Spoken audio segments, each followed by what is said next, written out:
So if you're experiencing problems like I have, little Christmas tree lights, Stabilitrac is on. Even sometimes I get an error for reduced power light. You need to double check about your engine codes. If your engine codes display errors for speed sensor, it's likely the speed sensor is damaged. We'll show in a few minutes.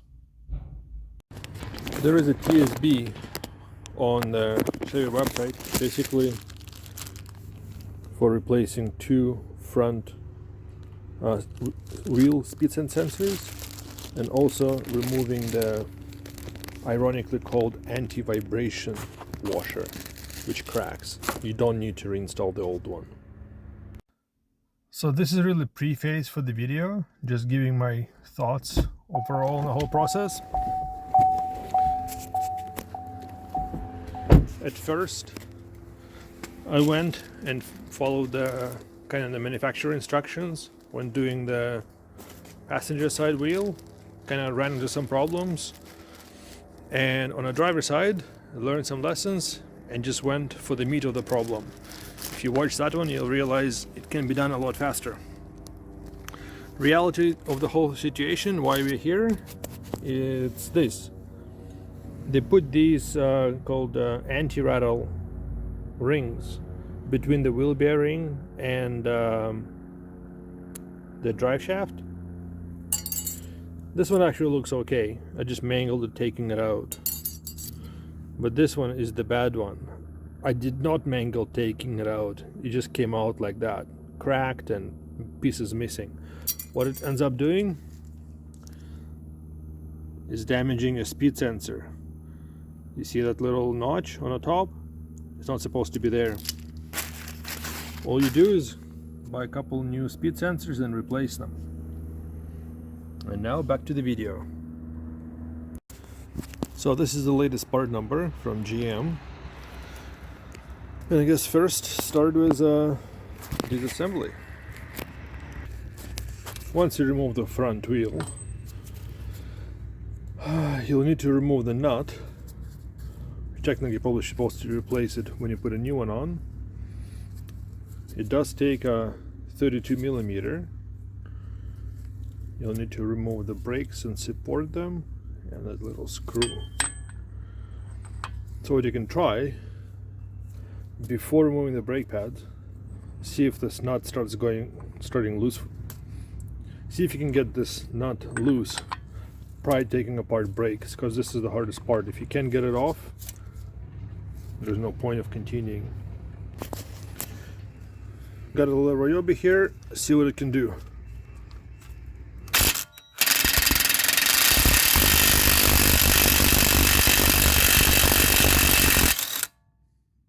And it looks like it got the power, still smoking. Maybe if you work tightly, you can get away without removing the brakes, but I just want to get the clearance to make sure I see everything. All right.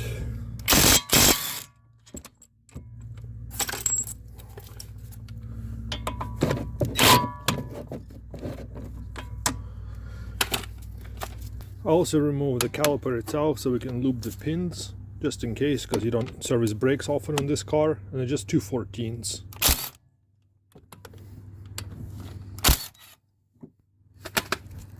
As you can see, my car is about 160,000 kilometers, about 100,000 miles. The brake pads on the front, maybe still 80% left, so pretty good. What's interesting on this side, this brake pad was quite stuck. I guess we're using regen so much, we don't really pay attention to brakes, but yeah, they don't need like replacing so much as just clearing the rust.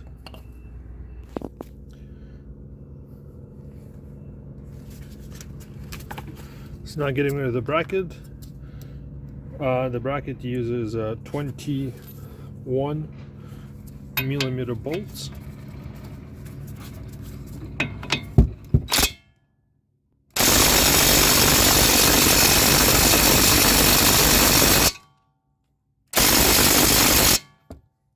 It doesn't want to come out, eh? All we need is a big negotiating bar, and I think we should be good. Got it. And for this bolt you need a T30.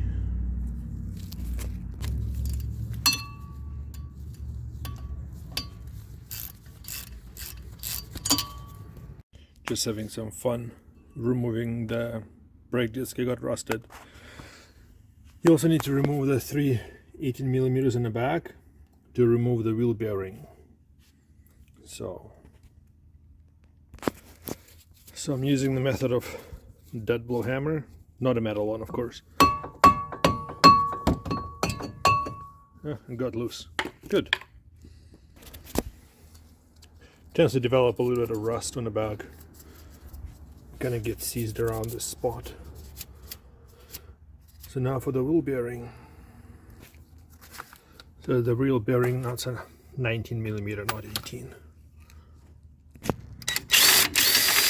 Alright, and in good fashion, the two easy ones are out. The top one is a little fun. Here using a regular 19, not an impact, just so it fits in a spot. I don't want to remove these two bolts. Hopefully I don't want to redo wheel alignment. Looks like we're going. Of course, if you watch enough Eric channel, you have a big and nasty, you can probably use that to rotate it. I'm short and big and nasties today. So I'm trying something big but not so nasty. Usually you can rent those in AutoZone. If you're not in a rust belt, it may work. We shall see. Also double check that your axle is loose, so you don't fight two efforts. So this bloody thing is not budging. While I was playing with it, I removed the speed sensor, and just a 10mm here. The speed sensor for me came out pretty easily. But you can clearly see on a speed sensor, you see that groove, right? Right there, right in the middle. You can see there is a groove. On a brand new speed sensor, you can see it's completely flat. So there's not enough wiggle room to remove this piece. There's not enough wiggle room to remove that. But it looks like my washer is in terrible condition. I don't know if you can see it. Once I put this as much as I can, the washer there is loose. So my current plan has changed. So my current plan slightly changed because I'm having problem removing the wheel bearing. Once I pulled this out, you can actually see, I don't know if you can see it really well, but the washer inside is completely loose. Let's see if you can see it. And it's dangling it, which is not supposed to do. So what I want to do is push this a bit more out and see if I can just remove the washer without removing the wheel bearing. Okay, here I removed as much as I can. You can see the freaking washer is just dangling there. So what I was able to do is literally use needle nose pliers, grab the washer, and it just came out like this. I did not cut it. I kid you not. So this piece of junk is causing the problem here. So you may be able to save yourself trouble. I'll try it on the other side, is not to remove the wheel bearing, but just get to this point, remove it, maybe able to use something to cut it, maybe it's already cut, who knows.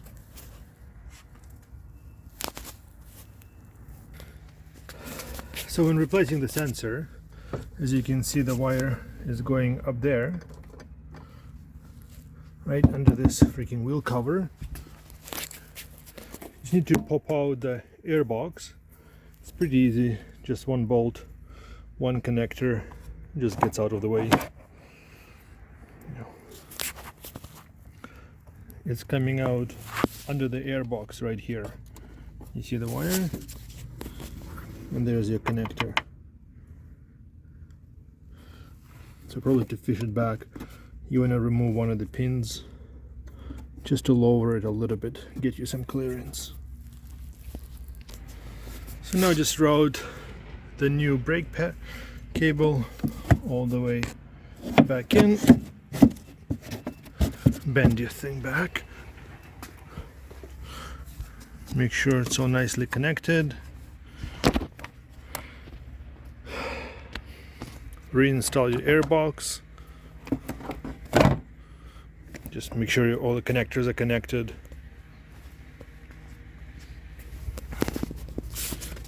Tighten the nut. I don't have specs on it, I'm just looking it up. Afterwards, tighten your speed sensor back in and start reassembly.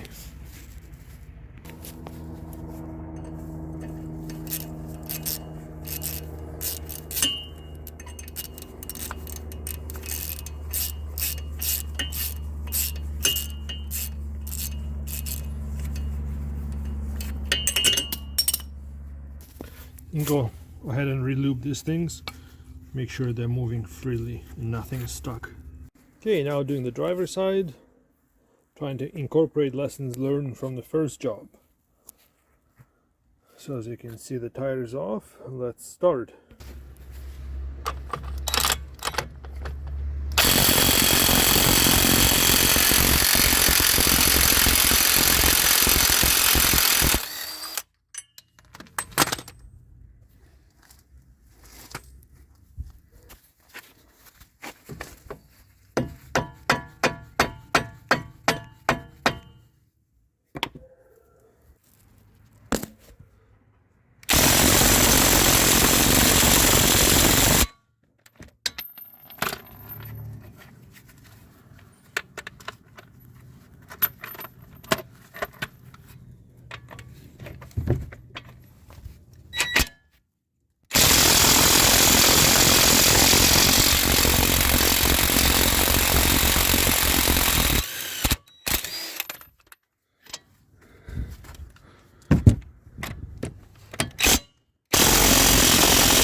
Luckily this side is not too stuck.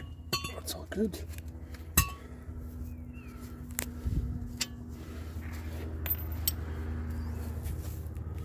There's a goddamn sensor. Before going much further, I want to check the condition of the sensor, just to see what we're doing with. Yeah. As you can see, the end of the sensor is red as well, so that bloody anti-vibration piece is vibrating and starting to cut into it. Not as bad as the passenger side, but I think just the beginning of it. So probably it's not going to be in such a bad condition.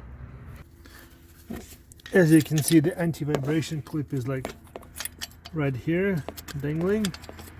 It's not as bad as the other side. Probably just beginning deterioration, but getting rid of it anyway. There's a slightly better view. Just trying to get some access. This side was definitely stronger, not worn out as the other side, so I had to cut it and kind of pull it out with pliers. But we're good. That piece of garbage is gone now. Much faster, maybe like 10-minute job. And the nut is going back on.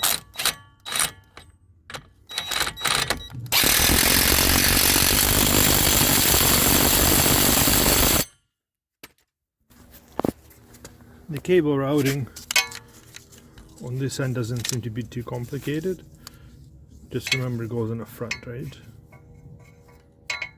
When you route it. Oh, fuck.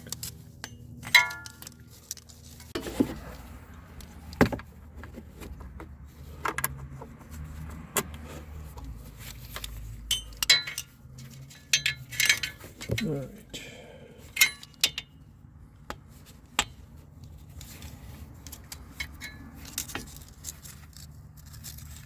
And it just goes in there. Now I reinstalled the sensor.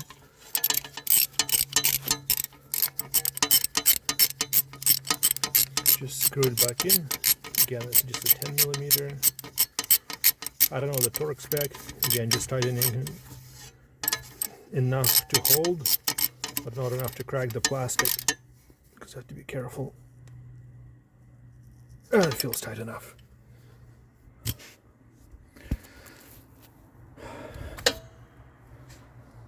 All right.